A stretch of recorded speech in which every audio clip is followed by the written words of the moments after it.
Welcome to CoreLogic's housing market update for November 2023, brought to you by onthehouse.com.au. CoreLogic's National Home Value Index rose a further 0.9% in October, accelerating from a 0.7% rise in September. Since finding a trough in January, the National Home Value Index has increased by 7.6%, leaving the index only 0.5% below its historic high recorded in April of last year. At this rate of growth, we're likely to see the National Home Value Index reach a new record high midway through November, recovering from the 7.5% drop in values recorded through the downturn between May of 2022 and January of 2023. Although housing values are consistently rising across most capital cities, there has been a slowdown in the quarterly pace of growth. Capital city home values rose 2.6% over the 3 months to October, down from the 3.7% rise seen over the 3 months to June, likely driven by a combination of higher advertised stock levels and stretched affordability. As the flow of new listings coming into the market accelerates, it's unlikely buyer demand will be able to keep pace amid high interest rates and low sentiment. Dwelling values rose across each of the capital cities, except Darwin, through the month, with Perth, Brisbane and Adelaide the top performing markets. Meanwhile, Sydney, Perth and Brisbane have all seen dwelling values rise by more than 10% over the first 10 months of the year. Brisbane housing values posted a nominal recovery in October, erasing the previous 8.9% drop in values to reach a new record high. Perth and Adelaide are also at new record highs after recovering from the shallower downturns earlier this year. Across the other capitals, Sydney values remain 2.2% below their January 2022 peak, and Melbourne values are 3.7% below their March 2022 peak. Hobart housing values are down the most from their recent highs, remaining 11.6% below peak levels. Regional markets continue to lag their capital city counterparts, with the combined regional index up 0.7% in October compared with a 0.9% rise across the combined capitals. This trend of higher growth in the capital cities was evident across every state. Despite the slower pace of growth, every rest of state region did record a rise in housing values over the month, except regional Tasmania, where housing values were flat.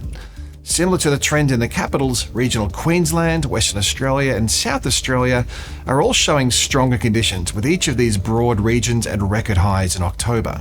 The trend in advertised stock levels remains a critical feature of the housing market. After 10 months of below-average vendor activity, the flow of new capital city listings has ramped up through winter and spring to be almost 12% higher than a year ago.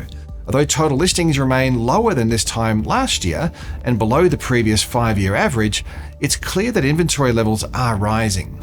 Capital city stock on the market is up 5.1% since the start of spring, in a clear indication that buyer demand isn't keeping pace with the flow of new listings. However, the balance of advertised supply remains diverse around the country. At one end of the spectrum is Perth, where advertised stock levels have fallen through spring to be 2.1% below levels recorded at the end of winter. Additionally, listing numbers have hardly budged in Brisbane and Adelaide. At the other end of the spectrum is the ACT, where total listings have jumped 21.3% through spring to date. Listings are also up 10.7% across Melbourne and 9.3% higher across Sydney, while Hobart listings have been well above average for more than a year. While vendor activity has picked up, home sales are tracking only slightly above the 5-year average across the capitals and are losing some momentum. Regional sales are holding reasonably steady, but at slightly below average levels.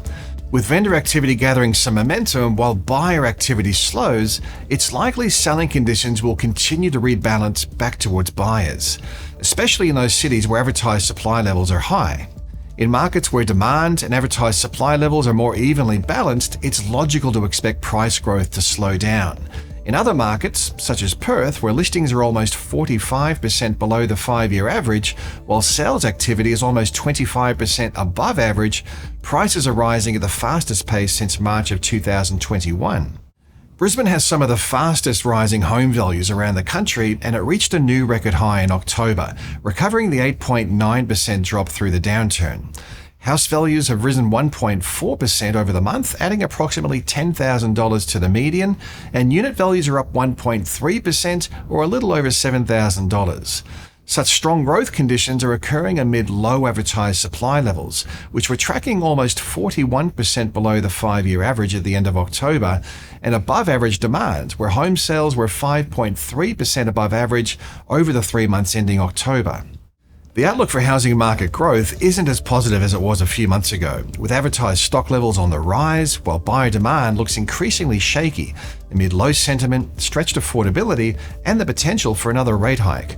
For those looking to buy, this is good news.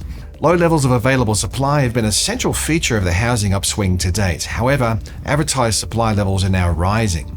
As the flow of new listings outpaces the number of active buyers, inventory is trending higher in some markets, including the largest cities.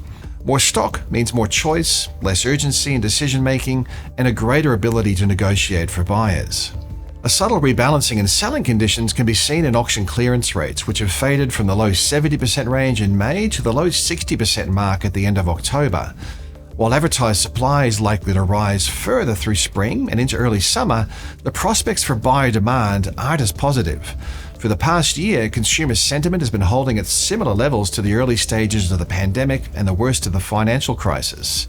With consumer sentiment and housing activity showing a close relationship historically, a further drop in consumer spirits could be accompanied by a reduction in buyer activity.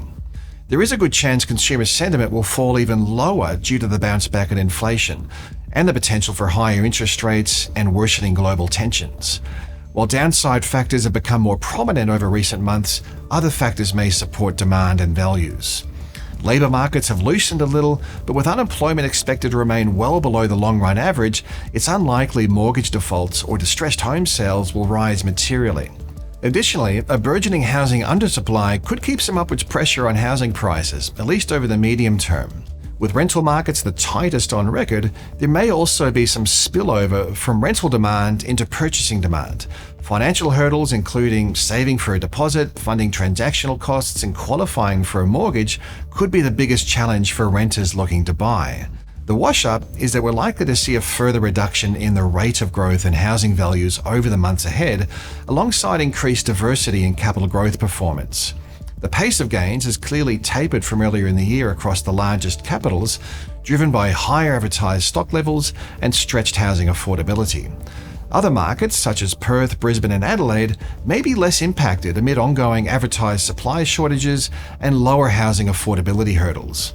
Additionally, Perth and Brisbane have the benefit of positive interstate migration that likely supports purchasing demand more directly than overseas migration.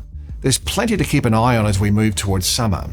You can stay in touch with all our housing market research and updates at the news pages of the CoreLogic.com.au website or via LinkedIn, Instagram, and Facebook.